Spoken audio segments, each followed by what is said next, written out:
Somewhere on the Caspian Sea, an Iranian cargo ship is still burning. One sailor is dead. He was 23. His name was Nima Moradi.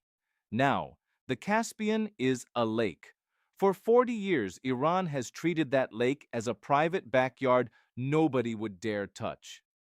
This week, someone touched it. A drone found a ship on the water, and I want you to hold on to how strange that is. Because here's the part they kept off your screen, the part you were not meant to connect. The drone was Ukrainian, and Iran is not at war with Ukraine. Iran is at war with the United States and with Israel. So a third country just opened a new wall on a war you were told had already ended. 5 months ago, Washington launched the largest air campaign this generation has seen against Iran. The promise was clean: break the regime, remove the threat, bring everyone home.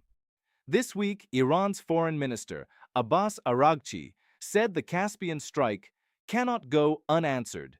That is not how a defeated country talks. So watch four things with me. 1. A warning Tehran posted to Kyiv, written in Ukrainian on purpose. 2. Two American allies, France and Spain, calling this war illegal and locking their own bases. 3. A number from Washington's own generals about how many missiles are left in the drawer. 4. One quiet flight, Tehran to a Yemeni airport, that could put a second oil choke point back in play. These are not four stories. They are four fronts of one war. And over the next half hour, I'm going to show you the single thing that connects them, the pressure that was supposed to break Iran, and where it is actually landing instead.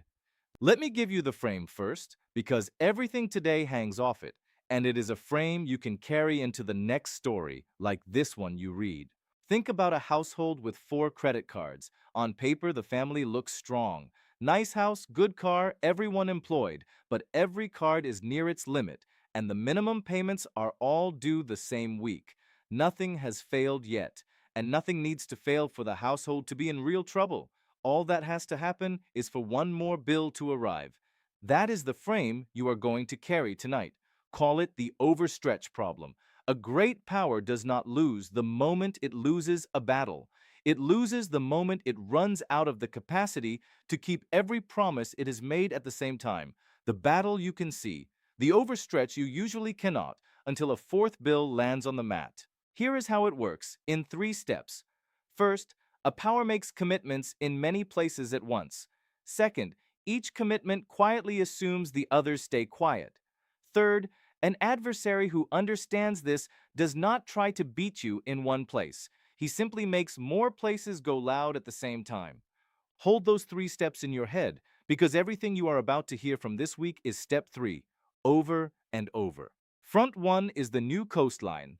On the 25th of July, a Ukrainian drone struck an Iranian cargo ship, the Anna, on the Caspian Sea. Kyiv says the ship was moving military cargo between Iran and Russia. Tehran says it was a commercial vessel and that a sailor died. Iran's foreign minister called it a violation of the UN Charter. Then the head of Iran's Parliamentary Security Committee did something you rarely see. He posted his warning to Kiev in Ukrainian, so there could be no confusion about the audience.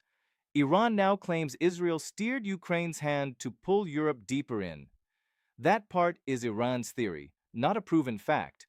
But the ship is real, and the coastline is new. A war meant to shrink Iran just grew a border. Front 2 is the alliance. France and Spain, 2 of America's own partners, have called the strikes on Iran illegal, not unwise. Illegal. Spain went further and closed its airspace to American military aircraft tied to the campaign and refused the use of Spanish bases.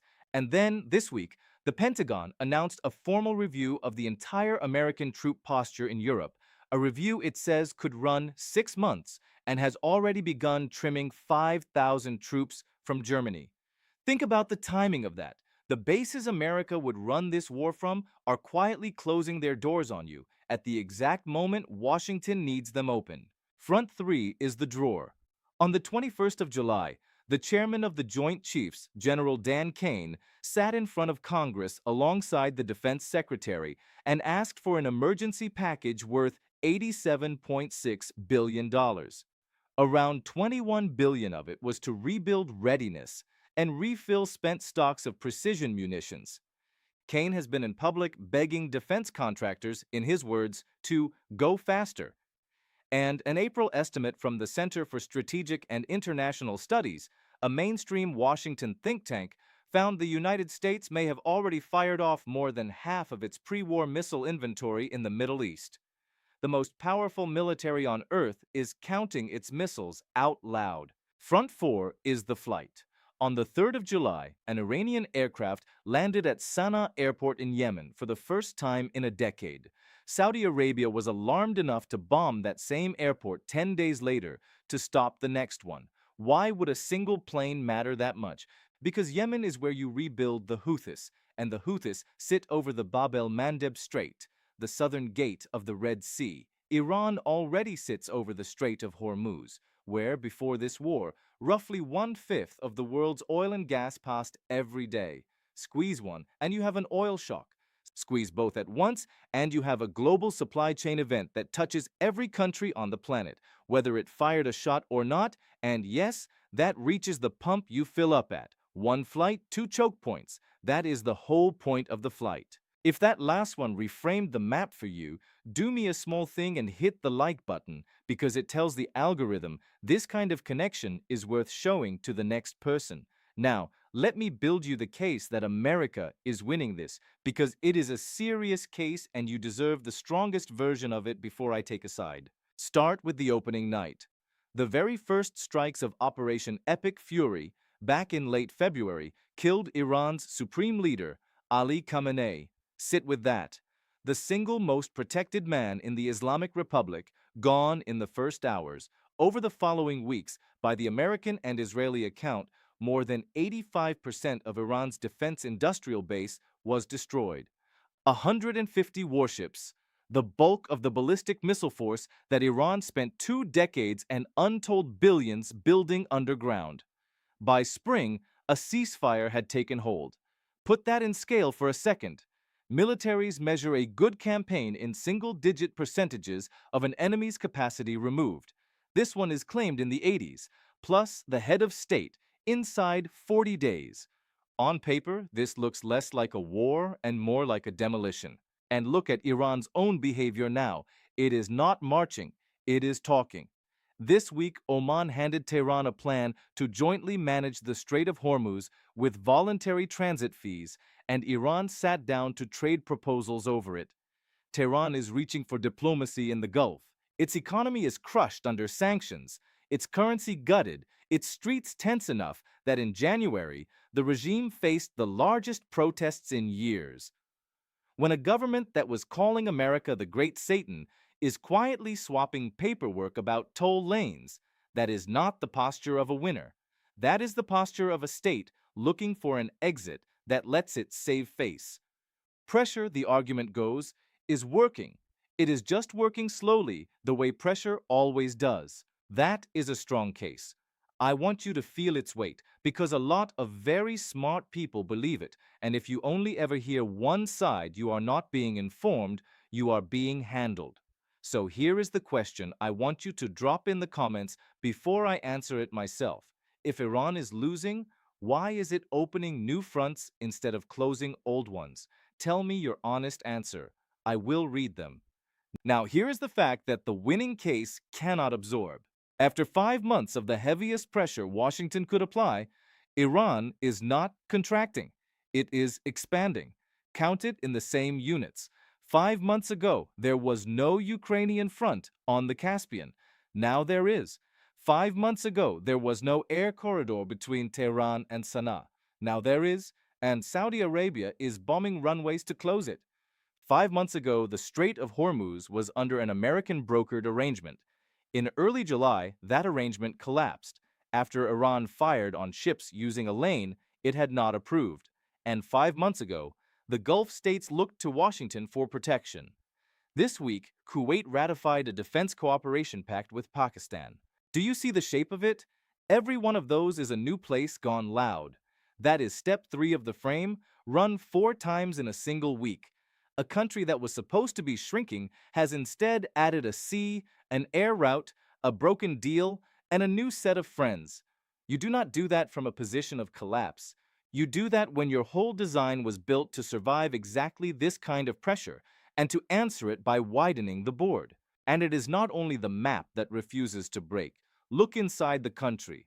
On the morning of the 28th of July, Iran publicly hanged 2 young men in a square in Isfahan, Abolfazl Sepahi and Amir Hossein Safari, both in their 20s, both convicted over the January uprising. I am giving you that from Iranian human rights monitors and opposition outlets, so weigh the source accordingly. Set the motives aside for a second and just hold the observable fact next to the theory that Iran is crumbling from within. A state that has lost control of its streets cannot hang people in the middle of them. 5 months of outside pressure was meant to crack the country open from the inside. The inside is still holding the rope. I want to slow all the way down for a moment, because we have been swimming in numbers and there is a person underneath them. His name was Nima Maradi. He was 23 years old. He was a crewman on a cargo ship, the kind of job a young man takes because it is steady and it pays, and it is supposed to be boring. The Caspian is an inland sea.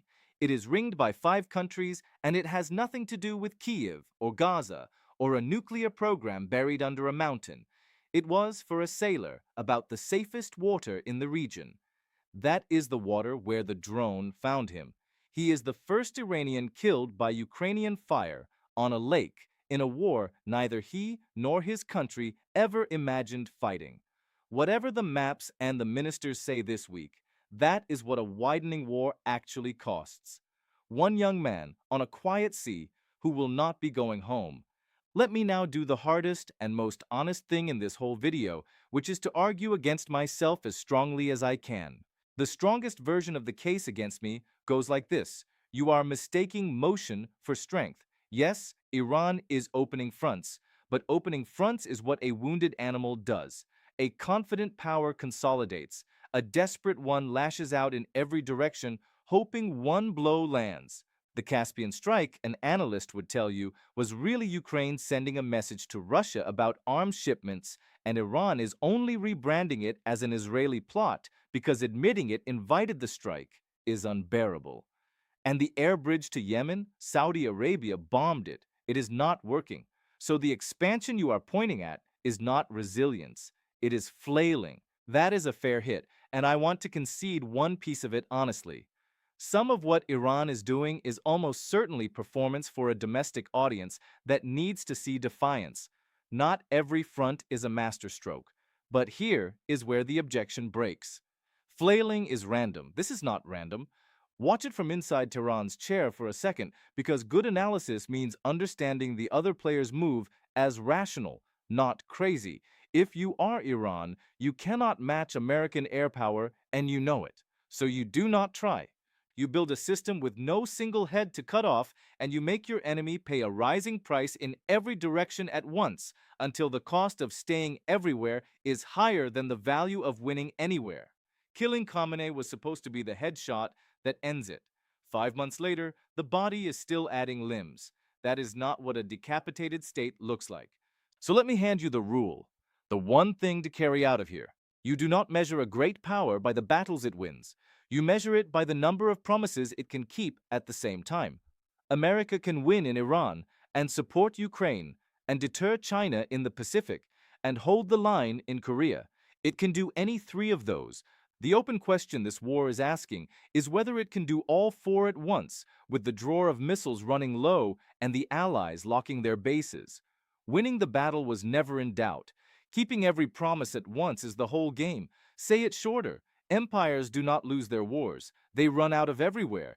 If that line lands for you, take it into the next crisis you read about and count the promises, not the victories. That is the tell, every time.